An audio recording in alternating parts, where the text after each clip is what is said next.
Hello everyone, welcome to practice Vidyapeeth YouTube channel. Last term तक हम लोगों ने कुछ पीरियोडिक प्रॉपर्टीज़ पढ़ी थी। अब उसी में हम आगे कंटिन्यू करने जा रहे हैं। नेक्स्ट पीरियोडिक प्रॉपर्टीज़ है electron affinity.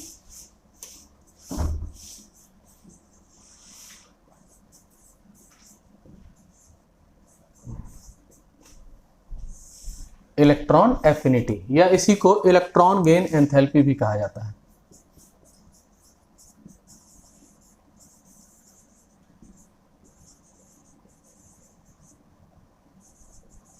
Electron gain enthalpy भी इसी को कहते हैं। तो इलेक्ट्रॉन एफिनिटी क्या चीज़ है? जिस तरीके से हमने आयनाइजेशन पोटेंशियल पढ़ा था कि 1 मोल आइसोलेटेड गैसेस एटम से एक इलेक्ट्रॉन निकालने में जितनी एनर्जी रिक्वायर्ड है उसको हम कहेंगे वो होता है आयनाइजेशन पोटेंशियल। यहाँ पर जस्ट उसका रिवर्स प्रोसेस है। यहाँ पर क्या हो रहा है कि 1 मोल आइसोलेटेड गैसेस एटम पे एक इलेक्ट्रॉन ऐड करने पर, उसके लास्ट सेल में एक इलेक्ट्रॉन ऐड करने पर जितनी एनर्जी रिलीज होगी उसी को कहा जाएगा इलेक्ट्रॉन एफिनिटी। तो यहां पर हम इसकी डेफिनेशन लिख देते हैं। The amount of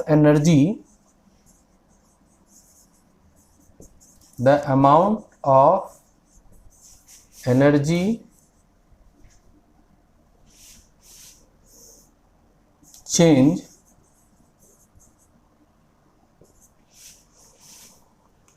on adding up 1 mole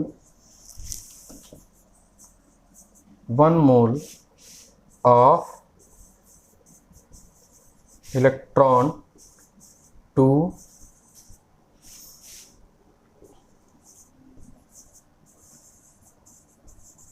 1 mole natural atom in its gaseous state to form an anion is called electron gain enthalpy। क्या कहा जाएगा उसको? इलेक्ट्रॉन गेन एंथैल्पी कहा जाएगा। The amount of energy change, ये word energy change क्यों use किया गया है इसको हम आगे डिस्कस करेंगे। The amount of energy change on adding up 1 mole of electron to 1 mole neutral atom in its gases state to form an anion is called electron gain enthalpy. Suppose कि कोई एक एलिमेंट है जिसका नाम है ए, वो किस फेज में है? गैसेस फेज में है। उसमें एक इलेक्ट्रॉन ऐड कर दिया गया तो ये बन जाएगा एनायन। और किस फेज में? गैसेस फेज में। यहाँ पर जो एनर्जी चेंज होगी डेल्टा एच ई जी लिख दे रहा हूँ मैं यहाँ पर। ई जी, ई का रिप्रेजेंट करेगा इलेक्ट्रॉन, जी फॉर गेन। तो डेल्टा एच की जो वैल्यू होगी वो हमेशा ही निगेटिव होगी। उसकी वैल्यू कैसी होगी? निगेटिव होगी। इसका मतलब डेल्टा एच क्या होता है? इसको एंथैल्पी बोलते हैं। एंथैल्पी क्या होता है? Heat change at constant pressure. Heat change at constant pressure is called enthalpy. तो यहां पर क्या हो रहा है? या energy change at constant pressure is called enthalpy. Delta H की वैल्यू एक्सोथर्मिक प्रोसेस के लिए निगेटिव होती है, एंडोथर्मिक प्रोसेस के लिए पॉजिटिव होती है। आयनाइजेशन पोटेंशियल एक एंडोथर्मिक प्रोसेस था, वहां पर डेल्टा एच याद कीजिएगा तो उसको हमने पॉजिटिव लिखा था। ये एक एक्सोथर्मिक प्रोसेस है, यहां पर इसकी वैल्यू कैसी होगी? निगेटिव होगी। तो यहां तक हमने ये पढ़ लिया, ठीक है। तो ये प्रोसेस होता कैसे है? समझिए कि जैसे ये हो गया न्यूक्लियस, ऐसे एक इलेक्ट्रॉन यहाँ पर है, सेल्स बने हुए। एक इलेक्ट्रॉन अगर जो इसमें यहाँ पर एक इलेक्ट्रॉन है वो किसी सेल में, अभी ये मान लीजिए फ्री है इलेक्ट्रॉन, और इसको इस सेल में, इसके लास्ट सेल में इसको इलेक्ट्रॉन को ऐड कराना है। तो जब ये इलेक्ट्रॉन इस सेल में ऐड होगा, ठीक है, तो इस सेल की एक फिक्स्ड अमाउंट ऑफ एनर्जी है। तो ये इलेक्ट्रॉन जब इस पर्टिकुलर सेल में ऐड होगा तो उसके पास बाकी जो रिमेनिंग एनर्जी है, रिमेनिंग अमाउंट ऑफ एनर्जी है, वो पूरी एनर्जी रिलीज कर देता है। क्यों? क्योंकि अब ये इलेक्ट्रॉन इस सेल में सिर्फ इस वजह से है क्योंकि न्यूक्लियस और इस इलेक्ट्रॉन के बीच में एक फोर्स ऑफ अट्रैक्शन है। न्यूक्लियस और इलेक्ट्रॉन के बीच में फोर्स ऑफ अट्रैक्शन है, जिसकी वजह से वो बाकी एनर्जी जो उसके पास है वो सभी अमाउंट ऑफ एनर्जी क्या कर देगा? वो रिलीज कर देगा। ठीक है, ये इसका प्रोसेस है। अब हम लोग को एक चीज देखनी है इसमें कि जैसे अभी हमने पढ़ा कि एक कोई एटम था, उस पर एक इलेक्ट्रॉन ऐड हो गया तो वो नेगेटिवली चार्ज हो गया। अब कहें कि इसी पे एक इलेक्ट्रॉन और ऐड करना है, इसी में एक इलेक्ट्रॉन हमें और ऐड करना है, ठीक है। एक इलेक्ट्रॉन और ऐड करने पे क्या होगा, ये बन जाएगा, ए जो एटम था उसके ऊपर अब 2 नेगेटिव चार्ज आ जाएगा, अभी भी ये गैसेस स्टेट में ही है, और जो डेल्टा HEG है यानी इलेक्ट्रॉन गेन एंथैल्पी है, उसकी वैल्यू अब पॉजिटिव आ रही है, यानी जो प्रोसेस पहले जो एक्सोथर्मिक था वो प्रोसेस क्या हो गया, एंडोथर्मिक हो गया। इससे पहले जब मैंने अभी आपको डेफिनेशन लिखा तो मैंने डेफिनेशन में बताया कि the amount of energy change मैंने लिखा था। एनर्जी चेंज क्यों लिखा, क्योंकि एक बार एनर्जी रिलीज हो रही है और दूसरी बार एनर्जी कंज्यूम हो रही है, एनर्जी एब्जॉर्ब हो रही है। ऐसा क्यों हुआ, देखिए जब पहला इलेक्ट्रॉन के बाद दूसरा इलेक्ट्रॉन इस पे ऐड हुआ, एक इलेक्ट्रॉन ऐड होने के पास ये यूनि नेगेटिव हो गया, दूसरा इलेक्ट्रॉन ऐड होने के बाद ये डाईवैलेंट हो जाएगा, या ये कह सकते हैं कि डाई नेगेटिव हो जाएगा, ठीक है, 2 नेगेटिव चार्ज इसके ऊपर आ गया। तो दूसरा इलेक्ट्रॉन जब ऐड करते हैं तो उसके लिए डेल्टा इलेक्ट्रॉन गेन एंथैल्पी जो है वो पॉजिटिव आती है, एक्सपेरिमेंटल देखा जाता है। तो हमारे पास ये है मुद्दा कि हम इस सोचें कि ऐसा हुआ क्यों, तो उसका आंसर क्या है कि जब ये मोनो नेगेटिव यानी जिसके ऊपर एक नेगेटिव चार्ज है, जब एक बार एक नेगेटिव चार्ज इसके ऊपर आ गया और जब ये नया इलेक्ट्रॉन एक और इलेक्ट्रॉन उस पर ऐड करने चलेंगे तो इलेक्ट्रॉन जैसे जैसे इसकी तरफ अप्रोच करेगा, समझिए एटम है, इसके ऊपर नेगेटिव चार्ज है, ठीक है, कि नेगेटिवली चार्ज हो गया अभी क्योंकि ये एनायन बन चुका है। तो जब इलेक्ट्रॉन इसकी तरफ अप्रोच करेगा तो जैसे जैसे इसके पास पहुंचेगा तुरंत इस इलेक्ट्रॉन के ऊपर भी नेगेटिव चार्ज है, यहां पे नेगेटिव चार्ज है, तो ये इस इलेक्ट्रॉन को रिपेल करेगा। अब इस रिपल्सिव फोर्स को तोड़ने के लिए ये कह सकते हैं to overcome from this repulsive force, इस इलेक्ट्रॉन पे कुछ एनर्जी, इस सिस्टम पे कुछ एनर्जी सप्लाई की जाएगी जिससे इलेक्ट्रॉन ऐड हो जाए, तो उसको भी हम इलेक्ट्रॉन गेन एंथैल्पी बोलते हैं। लेकिन वहां पर इलेक्ट्रॉन गेन एंथैल्पी, वहां पर जो इलेक्ट्रॉन गेन एंथैल्पी है वो कैसी होगी, वो पॉजिटिव ही होगी। तो क्या लिखा है यहाँ पर, on adding one more electron to the mono negative anion there is a repulsive force between the negatively charge ion, negatively charge electron and anion, anion और इसके बीच में रिपल्सिव फोर्स है। To overcome this repulsive forces energy has to be provided to the system, इस पूरे system को energy देनी पड़ती है। तो ये हमने यहाँ पर लिख दिया है, ठीक है, ये इसके डेफिनेशन है। तो क्या हो गया, पहला इलेक्ट्रॉन ऐड होता है तो एनर्जी रिलीज होती है, दूसरा इलेक्ट्रॉन ऐड होगा तो एनर्जी रिलीज नहीं होगी, एनर्जी सप्लाई करनी पड़ेगी। क्यों, क्योंकि एक बार इलेक्ट्रॉन ऐड हो जाने पर वो नेगेटिवली चार्ज हो जाता है, इलेक्ट्रॉन दूसरा उसकी तरफ अप्रोच करेगा तो उस पर रिपल्सन लगेगा, उस रिपल्सन के बावजूद भी उस पर इलेक्ट्रॉन ऐड कराने के लिए एनर्जी सप्लाई करनी पड़ती है। अब हम इसका पीरियोडिक ट्रेंड देख लेते हैं। ये जो पीरियोडिक टेबल, यहाँ पर हमने पीरियोडिक प्रॉपर्टी पढ़ी है इलेक्ट्रॉन गेन एंथैल्पी, उसका हम लोग क्या कर देते हैं, ट्रेंड देख लेते हैं। तो इलेक्ट्रॉन एफिनिटी जो है वो डायरेक्टली प्रोपोर्शनल होती है जेड इफेक्टिव के। जेड इफेक्टिव क्या है, इफेक्टिव न्यूक्लियर चार्ज, और जेड इफेक्टिव और एटॉमिक साइज में क्या रिलेशन है, जस्ट इनवर्स रिलेशन है। एटॉमिक रेडियस और इसमें क्या है, इनवर्स रिलेशन है। तो एक पीरियोडिक ट्रेंड हमारे पास बन जाएगा।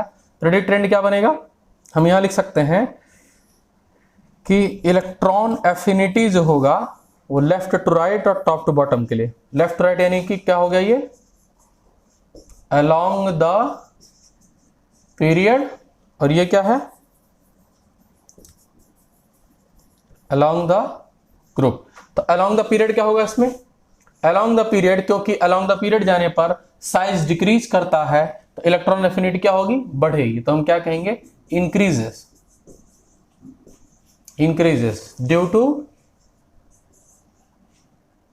Due to increase in Z effective, effective nuclear charge बढ़ता है इसलिए बढ़ेगा। टॉप टू बॉटम जाने पर क्या होगा, डिक्रीज करेगा। टॉप टू बॉटम जाने पर क्या होगा, डिक्रीजेस ड्यू टू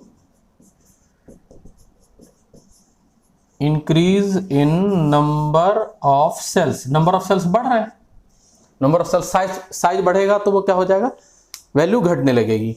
तो ये चीज सबको समझ में आ रही होगी। ऐसे समझिए कि ये न्यूक्लियस है, न्यूक्लियस के बाहर सेल्स बना दिए, एक और एटम ले लेते हैं, उसके पास 2 ही सेल हैं। अगर जो इलेक्ट्रॉन को ऐड कराना है तो इलेक्ट्रॉन यहाँ ऐड होगा तो इन दोनों के बीच में फोर्स ऑफ अट्रैक्शन कम है, इलेक्ट्रॉन इसमें ऐड हो गया तो इन दोनों के बीच में फोर्स ऑफ अट्रैक्शन ज्यादा है। क्यों, क्योंकि यहाँ डिस्टेंस कम है, यहाँ डिस्टेंस ज्यादा है, यहाँ डिस्टेंस कम है, फोर्स ऑफ अट्रैक्शन ज्यादा होगा, फोर्स ऑफ अट्रैक्शन ज्यादा होगा तो जब इलेक्ट्रॉन इसमें ऐड होगा तो large amount of energy release करेगा। लेकिन अगर जो यहाँ पर पहुंचेगा और फिर इसमें ऐड होगा तो इसके कंपैरेटिवली यहाँ पर एनर्जी कम रिलीज होगी। तो ये चीज अपने दिमाग में हमेशा के लिए सेव कर लीजिए कि जब फ्री इलेक्ट्रॉन किसी पर्टिकुलर सेल में जाके बैठेगा और यहाँ पर इन दोनों के बीच में फोर्स लगने लगता है, तो रेस्ट जितना अमाउंट या रिमेनिंग अमाउंट ऑफ एनर्जी को वो क्या करता है, रिलीज कर देता है। जितना साइज छोटा होगा फोर्स ऑफ अट्रैक्शन उतना ज्यादा लगेगा, तो उतना ही ज्यादा एनर्जी वो रिलीज करता है। ये इतनी चीज हो गई। अब ये हमने पढ़ लिया, पीरियडिक ट्रेंड है इसका। अब हमें ये इसमें कुछ एक्सेप्शंस आते हैं, कुछ इंपॉर्टेंट चीजें हैं जो हमको ध्यान देनी पड़ेंगी, वो हम लिख देते हैं। क्या है कि जब कभी भी किसी भी एलिमेंट का, कोई भी एलिमेंट ऐसा हो जिसका इलेक्ट्रॉनिक कॉन्फ़िगरेशन हाफ फिल्ड या फुल फिल्ड होगा, हाफ फिल्ड या फुल फिल्ड होगा, तो वो उसको स्टेबल माना जाता है। तो क्या लिखेंगे कि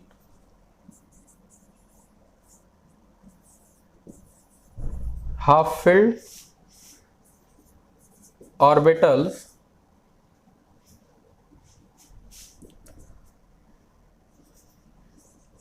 are less stable, half filled orbitals are less stable than full filled orbitals। अभी आप जानते होंगे कि हाफ फील्ड और फुल फील्ड ऑर्बिटल कौन होते हैं।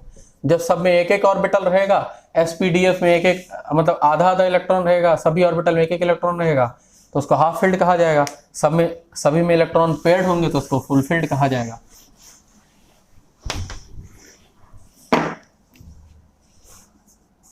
अब दूसरा पॉइंट क्या है यहाँ पर, दूसरा पॉइंट ये है, ऐसे देखो कि इलेक्ट्रॉन एफिनिटी, हम यहाँ इसी के एग्जांपल से समझा देते हैं। इलेक्ट्रॉन एफिनिटी ऑफ कार्बन, और यहां लिख दें इलेक्ट्रॉन एफिनिटी ऑफ नाइट्रोजन। तो कार्बन का इलेक्ट्रॉनिक कॉन्फ़िगरेशन क्या होता है, 1s2 2s2।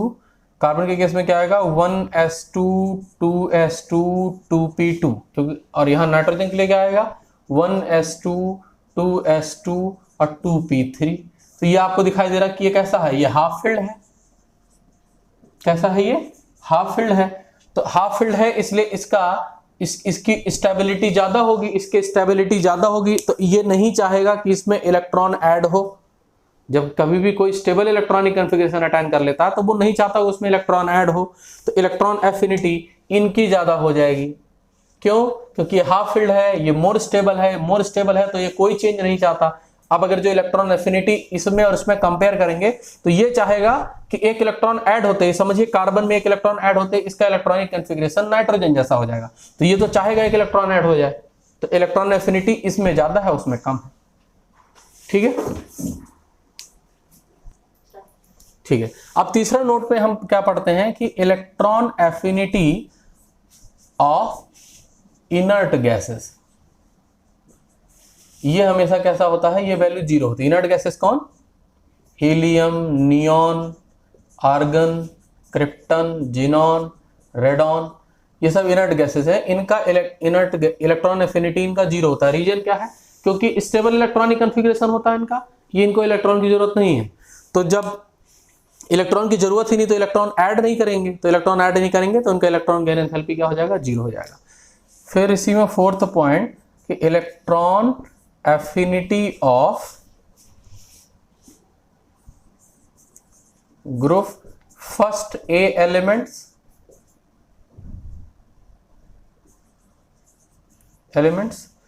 और electron affinity of group second A elements,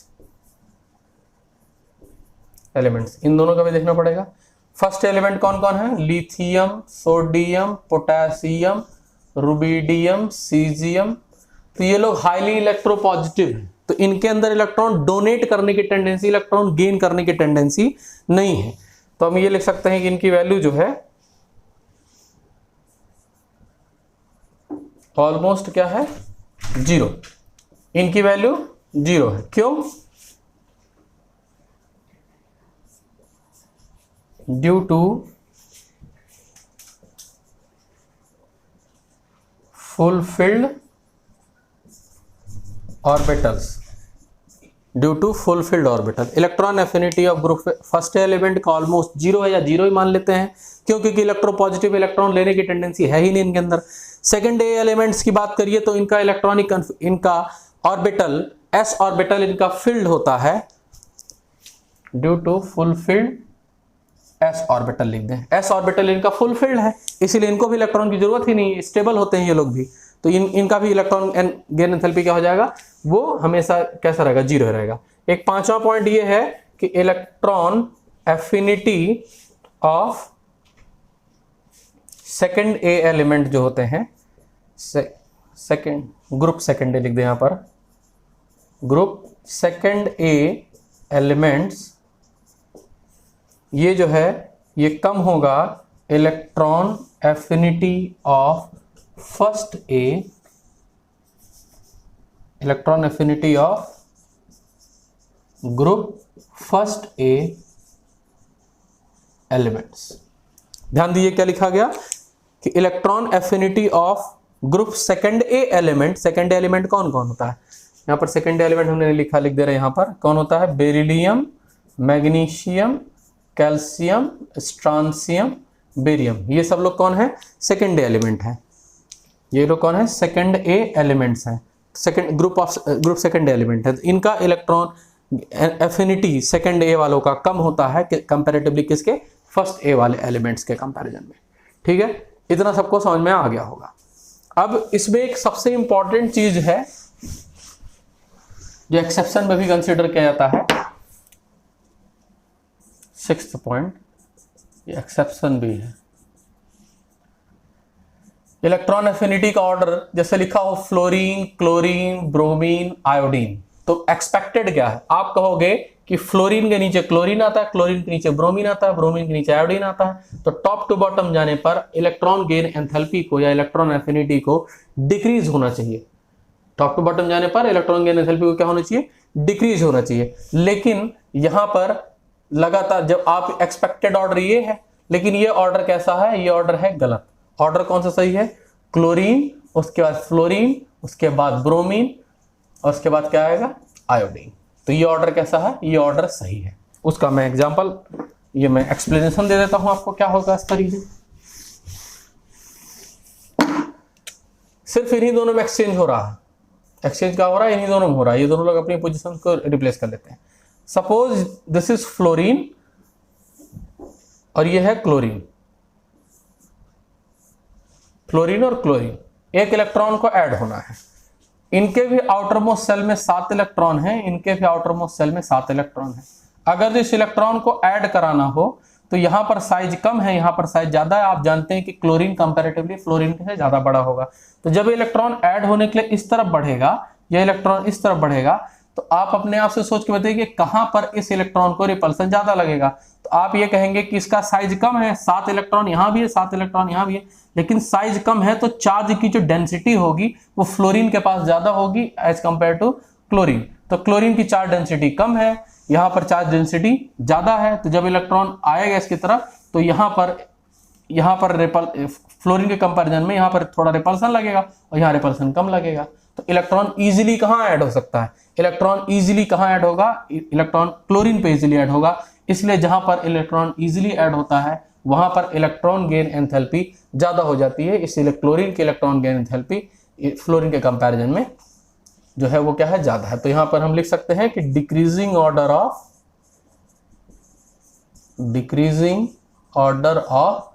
electron gain enthalpy, decreasing order of electron gain enthalpy. यहां पर आप समझने के लिए लिख दीजिएगा कि यहां लिख देंगे मोर चार्ज डेंसिटी,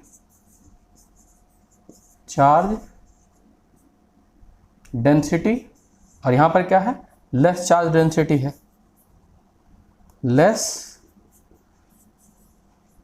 चार्ज डेंसिटी, या इलेक्ट्रॉन डेंसिटी दे सकते हैं, इलेक्ट्रॉन डेंसिटी ज्यादा अप्रोप्रिएट वर्ड रहेगा। ठीक है, तो आप यहां से समझ लीजिएगा इसको। तो इसीलिए इलेक्ट्रॉन जब ऐड होना होगा तो यहां पर कम रिपल्सन लगेगा, यहां रिपल्सन ज्यादा लगेगा, यहां कम लगेगा, जहां कम लगेगा वहां एनर्जी ज्यादा रिलीज होगी। ठीक है,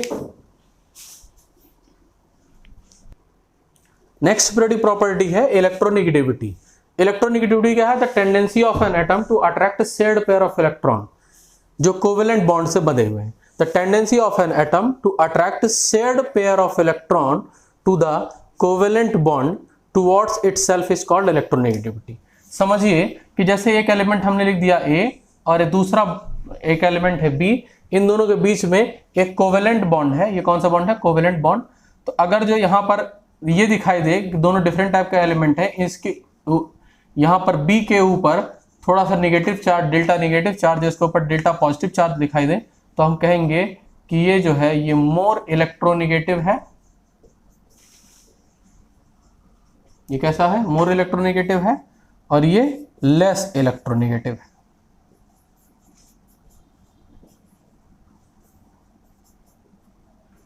तो ऐसा कब होता है? जब दो एलिमेंट होंगे, दोनों में से किसी एक के अंदर इलेक्ट्रॉन को अट्रैक्ट करने की टेंडेंसी ज्यादा होगी, तो उसके ऊपर कुछ नेगेटिव चार्ज आने लगेगा। इसके ऊपर जितना इसके ऊपर नेगेटिव आएगा उतना ही अमाउंट ऑफ इसके ऊपर पॉजिटिव चार्ज आएगा। क्यों? क्योंकि इसके अंदर इलेक्ट्रॉन को खींचने की टेंडेंसी है। इन दोनों के बीच में एक बॉन्ड है, इस बॉन्ड में दो इलेक्ट्रॉन से एक बॉन्ड बनता है, तो इलेक्ट्रॉन को खींचने की टेंडेंसी इसकी तरफ ज्यादा है, तो इसको मोर इलेक्ट्रोनेगेटिव कहेंगे। इसको क्या कहेंगे?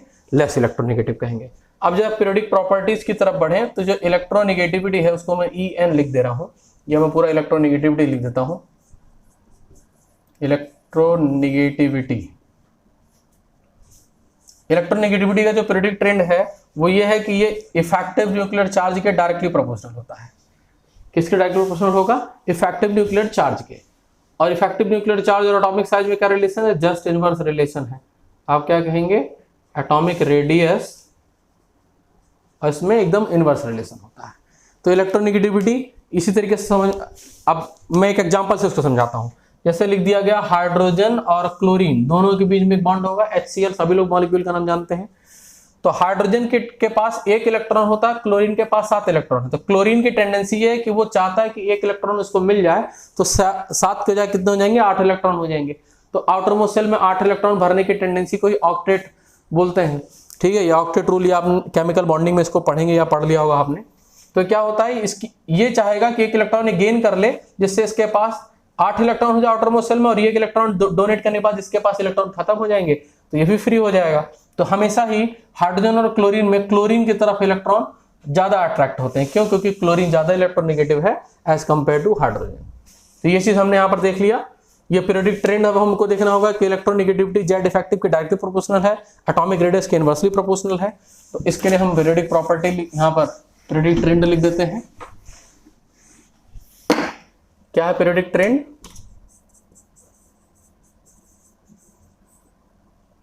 इलेक्ट्रोनेगेटिविटी डायरेक्टली प्रोपोर्शनल के इलेक्ट्रोनेगेटिविटी क्या लिखते हैं? Left to right and top to bottom. Left to right क्या है? इंक्रीजेस। क्या हो रहा है? ये इंक्रीजेस। टॉप टू बॉटम क्या हो रहा है? डिक्रीजेस। टॉप टू बॉटम क्या हो रहा है? इधर इंक्रीजेस, इधर डिक्रीजेस। इंक्रीजेस क्यों? Increases due to increase in Z effective, decreases due to increase in atomic size या number of cells, atomic size या number of cells। तो ये पीरियोडिक टेबल में इस तरीके से वेरी करता है कि इलेक्ट्रोनेगेटिविटी इफेक्टिव न्यूक्लियर चार्ज के साथ साथ हमेशा क्या होगी? बढ़ती रहेगी, और साइज के साथ साथ क्या होती रहती है? ये घटती रहती है। ठीक है। अब नेक्स्ट चीज क्या है कि order of electronegativity of elements bye polling scale. Polling ने एक जो है इलेक्ट्रोनेगेटिविटी कुछ वैल्यूज बताई थी, उसके बेसिस पे मैं यहाँ पर आपको मैंने स्केल लिख दिया है। तो ये कार्बन से फ्लोरीन की तरफ देखिए इलेक्ट्रोनेगेटिविटी बढ़ रही है। कार्बन के राइट साइड में पीरियोडिक टेबल में नाइट्रोजन लिखा होता है, उसके राइट साइड में ऑक्सीजन, उसके बाद फ्लोरीन। तो ये इधर जाने पर बढ़ता रहेगा। ठीक है। और यहाँ पे क्या हो रहा है कि फास्फोरस, सल्फर, क्लोरीन इधर भी देखिए कंटिन्यूअसली बढ़ रहा है, टॉप टू बॉटम जाने पर डिक्रीज कर रहा है। ये ट्रेंड आपको साफ साफ दिखाई दे रहा होगा। हाइड्रोजन का इलेक्ट्रोनेगेटिविटी 2.1 होता है, फास्फोरस की भी 2.1 होती है। हाइड्रोजन से नीचे बढ़ रही है। हाइड्रोजन एक ऐसा एलिमेंट है जो नॉन मेटल में कंसीडर किया जाता है। हाइड्रोजन एक नॉन मेटल है और इसको फर्स्ट ग्रुप के एलिमेंट्स के साथ भी रखते हैं। सबसे ज्यादा इलेक्ट्रोनेगेटिव कौन है? फ्लोरीन जो है वो मोस्ट इलेक्ट्रोनेगेटिव एलिमेंट है।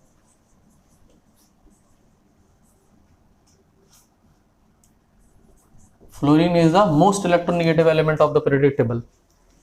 ठीक है, ये आ गया इतनी चीजें इसके बारे में, इलेक्ट्रोनेगेटिविटी के बारे में। अब हमने ये देख लिया है, ये इलेक्ट्रोनेगेटिविटी के ये वैल्यूज दी हुई हैं, ठीक है। ये इस तरीके से इलेक्ट्रोनेगेटिविटी वेरी करती है। तो आप पढ़ भी चुके हैं कि लेफ्ट टू राइट जाने पर बढ़ेगा, टॉप टू बॉटम जाने पर डिक्रीज करेगा।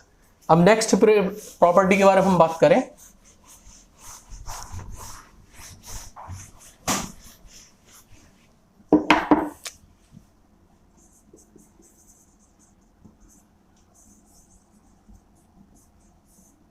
Atomic density. ये इसको कभी कभी सिर्फ डेंसिटी लिखा रहेगा, तो एटॉमिक डेंसिटी का मैं डायरेक्ट पीरियडिक ट्रेंड लिखता हूं, किस तरीके से वेरी करता है। एक्चुअल में जो भी वेरिएशन आता है हम उसी को पढ़ने लगते हैं। एटॉमिक डेंसिटी में क्या होगा, ये कौन सा तरीका है, ये अलोंग द पीरियड, और ये क्या है, अलोंग द ग्रुप। तो अलोंग द पीरियड क्या होगा, अलोंग द पीरियड में होगा कि फर्स्ट इंक्रीजेस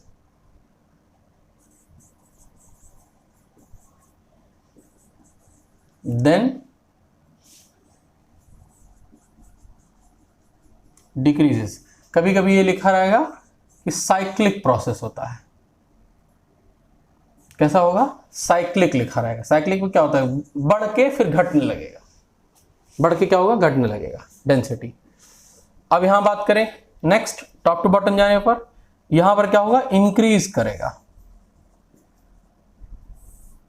इधर जाने पे क्या होगा, कंटिन्यूअसली इंक्रीज करेगा।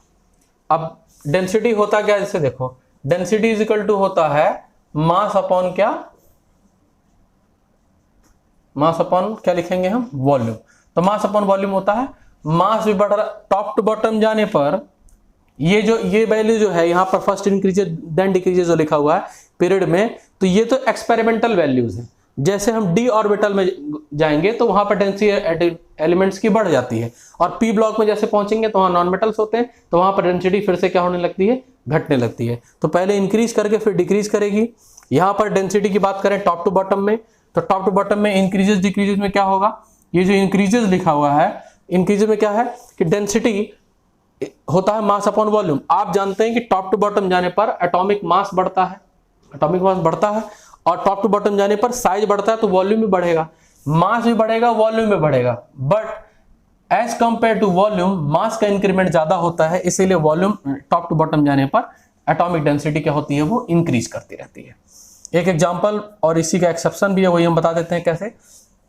जैसे लिखा जाए लिथियम, सोडियम, पोटेशियम, रुबिडियम और सीजियम, ऐसे डेंसिटी लिखी रहे, नोट करके इसको देखेंगे हम, लिथियम, सोडियम, पोटेशियम, रुबिडियम। तो आप कहेंगे सबसे कम डेंसिटी लिथियम की, फिर इनकी, फिर इनकी, फिर सोडियम की, लेकिन ये ट्रेंड क्या हो जाएगा, ये हो जाएगा गलत। सही क्या चीज है, सही है कि लिथियम, लिथियम के बाद कौन, पोटेशियम, पोटेशियम के बाद कौन, सोडियम, पोटेशियम के बाद सोडियम, फिर एज इट इज रुबिडियम और सीजियम पे चले। तो ये जो ट्रेंड है वो सही है, इन दोनों में इंटरचेंज हो रहा है, ये दोनों अपनी पोजीशन बदल रहे हैं। जरा सोचिए ऐसा क्यों होता है। फिर वही चीज बता रहा हूं मैं कि density is equal to mass upon volume, mass upon volume.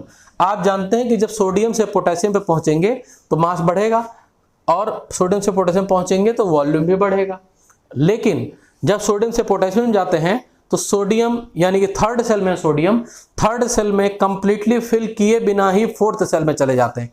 आप जानते हैं कि सोडियम का जो इलेक्ट्रॉनिक कॉन्फ़िगरेशन होता है, सोडियम का इलेक्ट्रॉनिक कॉन्फ़िगरेशन 281 होता है, और पोटेशियम का क्या होता है, 2881 होता है। तो आप ये जानते हैं कि इस सेल में 18 इलेक्ट्रॉन भरे जा सकते हैं, लेकिन बिना 18 भरे ही नेक्स्ट सेल में फिलिंग स्टार्ट हो जाती है। वो ऑफ-बाउंड रूल के हिसाब से है, एटॉमिक स्ट्रक्चर में उसको पढ़ते हैं। तो इलेक्ट्रॉनिक कॉन्फ़िगरेशन क्या है कि इसमें 18 फिल किए बिना ही फोर्थ सेल में चले गए, तो ये सेल वैकेंट रह गया ना, साइज तो बढ़ गया लेकिन सेल में उतनी जगह खाली है, मतलब उसमें इलेक्ट्रॉन और भरे जा सकते हैं।